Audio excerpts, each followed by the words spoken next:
പെൺകുട്ടിയുടെ boy friend breakup ചെയ്തു പോയ സമയത്ത് ആ കുട്ടിയുടെ സുഹൃത്തുക്കൾ കൊടുത്തൊരു അഡ്വൈസ് ആയിരുന്നു, നീ ആൾക്കെതിരെ ഒരു റേപ്പ് കേസ് ഫയൽ ചെയ്യുന്നുള്ളത്.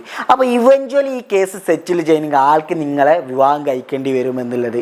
അപ്പോൾ പെൺകുട്ടികൾ ബ്രേക്കപ്പ് ചെയ്തു പോകുന്ന സമയത്ത് കൊടുക്കുന്ന ചീറ്റിംഗ് കേസും ആൺകുട്ടികൾ ബ്രേക്കപ്പ് ചെയ്തു കൊടുക്കുന്ന റേപ്പ് കേസും വളരെ കോമൺലി കണ്ടുകൊണ്ടിരിക്കുന്ന ഒരു സിറ്റുവേഷനിലാണ് നാം പോയിക്കൊണ്ടിരിക്കുന്നത്. അപ്പോൾ നിങ്ങൾ തമ്മിലുണ്ടാകുന്ന ഒരു കോമ്പാറ്റിവിറ്റി ഇഷ്യൂ കാരണം ഒരാൾ നിങ്ങളെ ബ്രേക്കപ്പ് ചെയ്ത് പോവുകയാണെങ്കിൽ ആ ആൾക്കെതിരെ നിങ്ങൾ ലിറ്റിഗേഷന് പോവാതെ ഇരിക്കണതാണ് എക്കാലത്തും മെച്യൂരിറ്റി.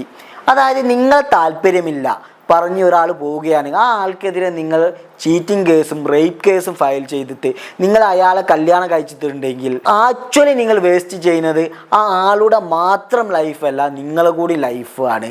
അപ്പോൾ ഏത് തരത്തിലാണ് നമ്മൾ റേപ്പ് കേസുമായി മുന്നോട്ട് പോകാൻ നോക്കി കഴിഞ്ഞാൽ, നിങ്ങളെ ഒരാൾ പ്രണയം നടിക്കുകയും ആ പ്രണയം നടിച്ചുകൊണ്ട് നിങ്ങളെ ഇഷ്ടമാണ് കാണിച്ചുകൊണ്ടും നിങ്ങളെ ഞാൻ വിവാഹം കഴിക്കാൻ പറഞ്ഞുകൊണ്ടും ഒരു ഫിസിക്കൽ റിലേഷൻഷിപ്പിന് നിർബന്ധിക്കുകയും ഇത്തരത്തിലുള്ള കാര്യങ്ങളൊക്കെ നടത്തിക്കൊണ്ട് ഒരു ഫിസിക്കൽ റിലേഷൻഷിപ്പ് നടത്തി കഴിഞ്ഞതിന് ശേഷം ഒരാൾ ഒരു ബെറ്റർ ഓപ്ഷൻ കാണുമ്പോൾ ആ ബെറ്റർ ഓപ്ഷൻ്റെ പുറകെ പോവുകയും അല്ലെങ്കിൽ ഒരു കാരണവുമില്ലാതെ നിങ്ങളെ ഡിച്ച് ചെയ്ത് മുന്നോട്ട് പോവുകയാണെങ്കിൽ, ഈ തരത്തിലുള്ള ഒരു സന്ദർഭം ഉണ്ടാകുകയാണെങ്കിൽ നിങ്ങൾക്ക് കാര്യമായിട്ട് തന്നെ റേപ്പ് കേസുമായി മുന്നോട്ട് പോകാൻ and don't marry that person.